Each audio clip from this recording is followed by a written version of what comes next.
छत्तीसगढ़ में शिक्षा व्यवस्था को लेकर एक बड़ा सवाल खड़ा हो रहा है। प्रदेश के 35 विश्वविद्यालयों और करीब 600 कॉलेजों में 10,000 से ज्यादा शैक्षणिक पद खाली बताए जा रहे हैं। सवाल सीधा है, अगर कॉलेजों में पढ़ाने वाले शिक्षक और प्रोफेसर ही पर्याप्त संख्या में नहीं होंगे तो छात्रों की पढ़ाई और उच्च शिक्षा की गुणवत्ता कैसे सुधरेगी। छत्तीसगढ़ में 35 विश्वविद्यालय हैं। इनमें से 15 सरकारी, 20 निजी विश्वविद्यालय हैं। इसके अलावा करीब 600 कॉलेज संचालित हो रहे हैं, लेकिन इन संस्थानों में बड़ी संख्या में शिक्षकों के पद खाली हैं। यानी संस्थान बढ़ रहे हैं, दाखिले बढ़ रहे हैं, फीस भी बढ़ रही है, लेकिन पढ़ाने के लिए जरूरी मानव संसाधन की कमी बनी हुई है।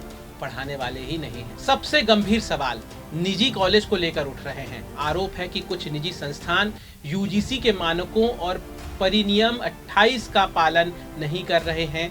नियमों के मुताबिक नियमित शिक्षकों के नियुक्ति में निर्धारित योग्यता जरूरी है।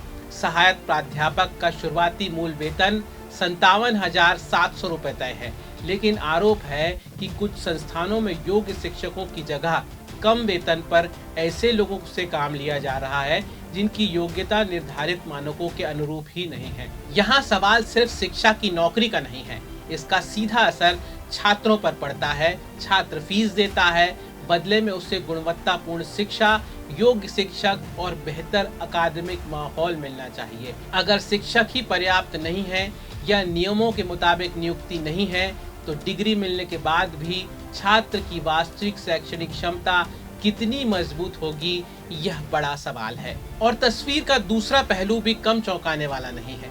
छत्तीसगढ़ में नेट, सेट और पीएचडी जैसी योग्यता रखने वाली बड़ी संख्या में युवाओं की संख्या ऐसी है जो बेरोजगार है, जिसे रोजगार की तलाश है। एक तरफ योग्य युवा नौकरी का इंतजार कर रहे हैं और दूसरी तरफ कॉलेजों में पद खाली हैं।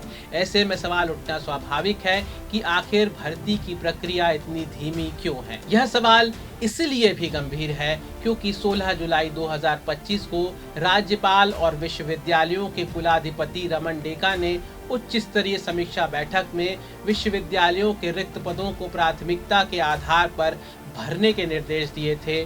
उन्होंने समय पर नियुक्तियां नहीं होने को शैक्षणिक गुणवत्ता में गिरावट से जोड़ा था, लेकिन अब सवाल यह है कि निर्देशों के बावजूद भी अगर हजारों पद खाली हैं तो जवाबदेही किसकी तय होगी। कौन इसके लिए जिम्मेदार है कि पढ़ाने वाले नहीं हैं, पढ़ने वाले तो मौजूद हैं। निजी विश्वविद्यालयों की निगरानी का जिम्मा भी व्यवस्था का अहम हिस्सा होता है। अगर निजी संस्थान नियमों का पालन नहीं कर रहे हैं तो नियामक संस्थाओं की भूमिका पर भी सवाल उठना लाजमी है।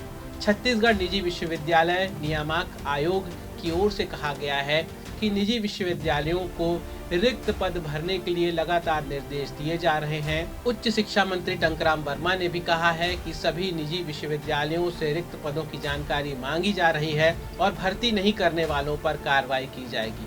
तो गड़बड़ी कहाँ हो रही है, अपनी राय कमेंट बॉक्स पर रखिएगा।